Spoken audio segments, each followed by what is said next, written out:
உங்கள நம்பி டிவி வாங்க வந்ததுக்கு என்ன பண்ண முடியுமோ நல்லா பண்ணிட்டீங்கப்பா. இப்படி நம்ம எல்லாருமே புலம்புற மாரி தான், இப்போ ஒரு விஷயம் நடந்துட்டு வந்துட்டு இருக்குங்க. இன்னைக்கு நம்ம வீடியோல இத பத்தி தான் பார்க்க போறோம். இப்பல்லாம் ஆன்லைன்ல கோடாக், மோட்டோரோலா இந்த மாரி கம்பெனி QLED டிவியே நாங்க 30,000க்கு தரோம் அப்படின்னு சொல்லிட்டு இந்த மாரி வித்துட்டு இருக்காங்க. இத பார்த்தோனே நெறைய மக்களும் பரவாயில்லையே, சாம்சங் மாரி பிராண்ட்ல QLED டிவி வாங்கணும் அப்படின்னா ரூ. 80,000 வரைக்கும் செலவு பண்ணணும்.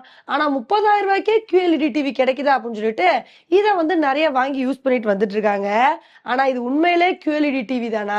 இதுல என்ன போங்கு வேலை நடக்குது அப்படின்றத யூடியூபரான A2D இந்த டிவியை பிரிச்சு மேஞ்சு பார்த்து கண்டுபிடிச்சிருக்காருங்க. இதுலதான் நிறைய அதிர்ச்சியான தகவல் நமக்கு கிடைக்க ஆரம்பிச்சிருக்கு.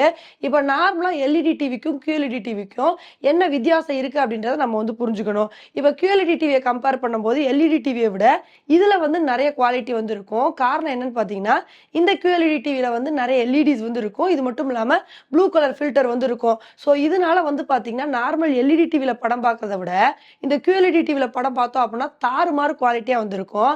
அதனாலதான் நிறைய பேர் காசு செலவானா கூட இந்த டிவியை வாங்கிடணும் அப்படின்னு சொல்லிட்டு நிறைய பேர் இந்த டிவியை வாங்கிட்டு இருக்காங்க. சோ இப்ப ஏற்பட்ட QLED டிவி இந்த மாதிரி கம்பெனில கம்மியா கிடைக்குது அப்படின்னு சொன்னா சும்மா விடுவாங்களா? இதை நிறைய மக்கள் வாங்கி யூஸ் பண்ண ஆரம்பிச்சிட்டாங்க.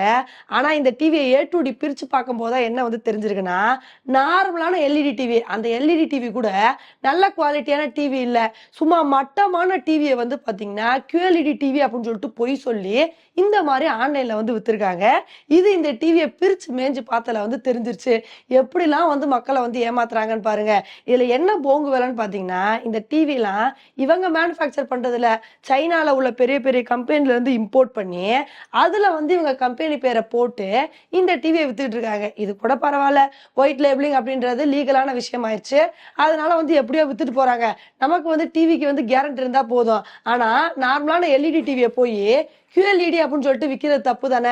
எப்படிலாம் மக்களை ஏமாத்துறீங்க? இதெல்லாம் நியாயமா அப்படின்றதுதான் நம்மளோட கேள்வியா இருக்கு. உண்மையிலே இந்த மாதிரி ஏமாறாம நம்ம தப்பிக்கணும் அப்படின்னா காசு செலவானாலும் பரவாயில்லன்னு சொல்லிட்டு சாம்சங், சோனி இந்த மாதிரி கம்பெனி டிவியை நம்ம வாங்கிட்டோம் அப்படின்னா பிரச்சனையே இல்லைங்க. அதை விட்டுட்டு ஆன்லைன்ல இந்த மாதிரி சின்ன சின்ன கம்பெனி டிவிஸ் வாங்கும்போது நமக்கு இந்த மாதிரி பிரச்சனைகள் வரதான் செய்யும். ஆனா இந்த விஷயத்துல சும்மா விடக்கூடாது. இந்த மாதிரி ஃப்ராடு வேலை பண்ணி எல்இடி டிவியை QLED டிவின்னு சொல்லிட்டு விற்கிறாங்க பாத்தீங்களா, அந்த கம்பெனிஸ் மேல நடவடிக்கை எடுக்கணும். இது மட்டும் இல்லாம இந்த டிவி எல்லாமே ஆன்லைன்ல தான் இப்ப சேல் ஆகிட்டு இருக்கு. சோ இந்த மாதிரி அமேசான் இவங்க எல்லாம் பாத்தீங்கன்னா இந்த டிவி வித்துட்டு இருக்காங்க. அவங்க மேலே நடவடிக்கை எடுக்கணும். இப்ப நம்ம கடையில ஒரு பொருள் வாங்குறோம், அது சரியில்லை அப்படின்னா அந்த கடைக்காரர் தானே போய் சட்டையை பிடிச்சு கேட்போம், எப்படி நீ இந்த தப்பான பொருளை விற்கலான்னு சொல்லி. அதே மாதிரி இந்த விஷயத்துல நம்ம அமேசானை தானே கேள்வி கேட்க முடியும்.